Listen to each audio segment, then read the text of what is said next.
Hello everyone! Kumusta guys? In today's update, I'm going to share some immigration updates. The current year is ending, new year, new plans. By the immigration, which we'll talk about in this video, it's actually improvements. So there's also information here is coming from the Bureau of Immigration press releases. So two press release, one from December 13 and another from December 15. So, according to an immigration commissioner, Norman Tansinko, with a welcoming of the new government last July, numerous plans and projects are lined up for the improvement of the immigration. And how will that affect you, especially foreign tourists or balikbayans or Filipinos? First up, e-travel. So we know that it started last December 1. The Philippines shifted to e-travel, and the immigration successfully integrated into that. So for all inbound passengers, they must register to etravel.gov.ph, and that is there to stay. Now it's no longer just a COVID thing, but since different agencies is already integrated here, e-travel is here to stay. Even though COVID is no longer a thing, wala nang pandemic, there will still be e-travel. Ayan.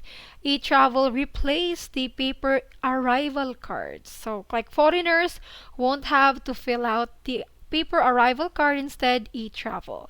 So the Bureau of Immigration considers this as a major achievement of the year.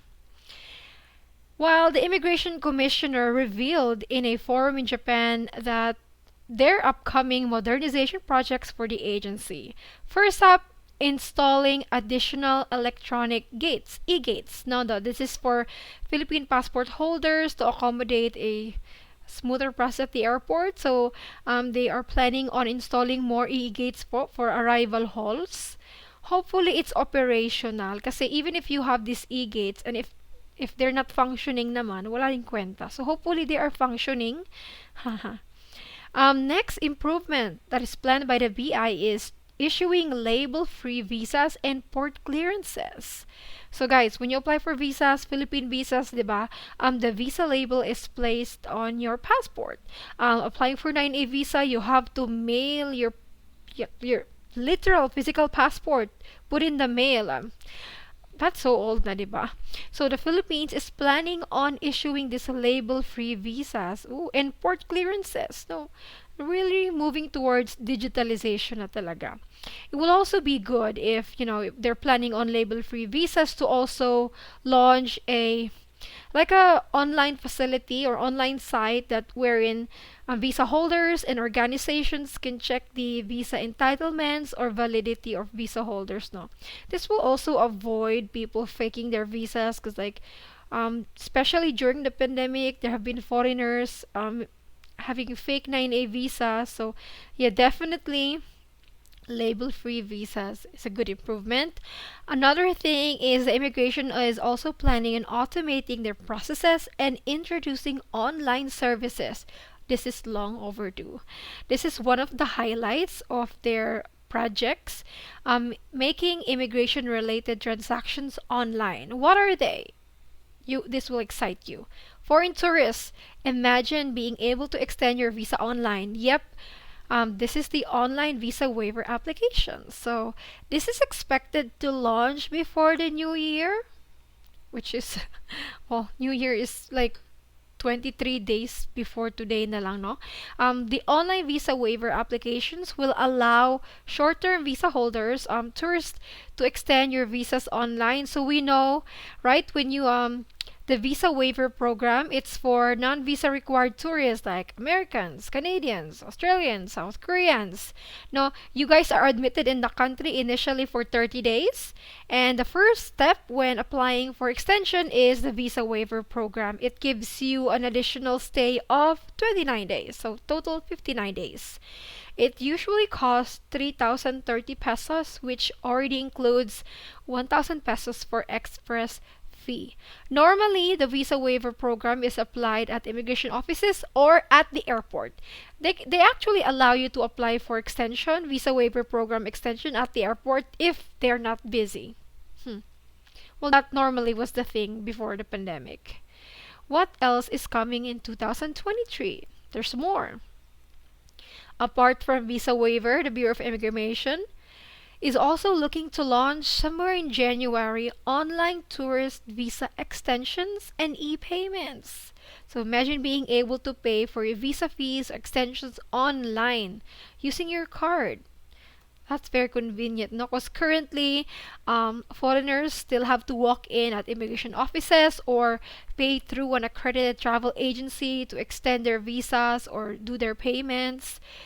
Soon, it will all be online. You can do it on your phone or on your computer.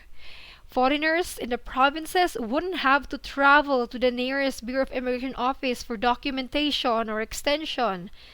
Finally, and forget about long queues. Manless transaction is the way to go, no? And convenience will also be free. Instead of paying travel agencies to extend your visa, soon you'll be able to do it conveniently on your own. And the best thing, hmm, removing opportunities for corruption. E-services, manless transactions, this will not only level up the Bureau of Immigration, but it will also serve as a major deterrent for illicit activities. Right? Less human to human interaction, less corruption. This is exciting times indeed for foreign tourists as well as to Philippines tourism industry stakeholders, right? This is an improvement. This will definitely up the game. This is just in line with the Bureau of Immigration Commissioner key focus areas: anti-corruption, modernization, national security, right-sizing, and personal empowerment.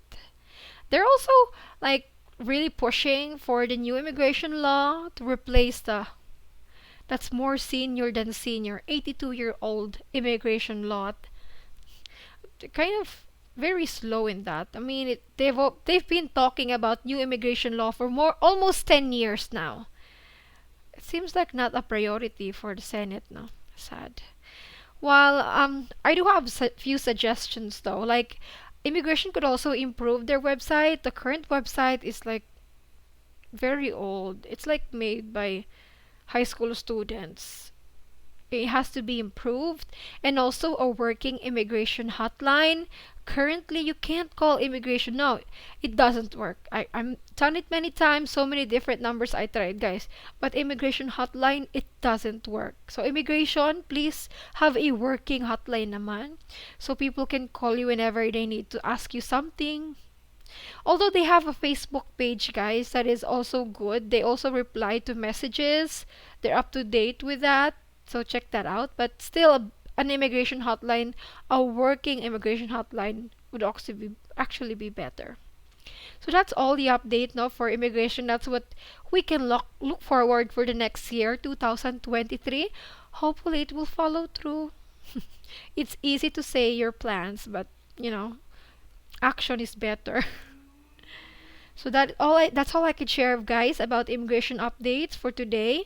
I hope you're all doing well. Remember, if you're traveling to the Philippines, to register to e-travel, bring your vaccination proof if you're fully vaccinated, and if you're not, you may travel, but you just have to show a negative test result, either RT-PCR or antigen.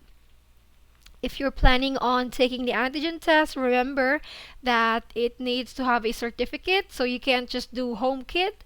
You need to collaborate like with a company who can supervise you remotely while you do the test, and they can issue a certificate of result. So yeah, so that is all about Philippine travel update, guys. Have a safe travel, and just based on experience, please arrive early at the airport. Almost missed my flight last week. Yeah, TSA took more than an hour in Newark Airport. Yikes. So yeah, arrive early at the airport if you're traveling during Christmas. Anywhere in the world, it's busy. So yeah. And weigh your bag prior to going to the airport. So no surprise, no, in paying extra for luggage. So I'll see you guys with another travel update. Happy holidays. Sa mga hindi makakauwi, sending love. Call na lang sa family. God bless you all, guys, and stay safe.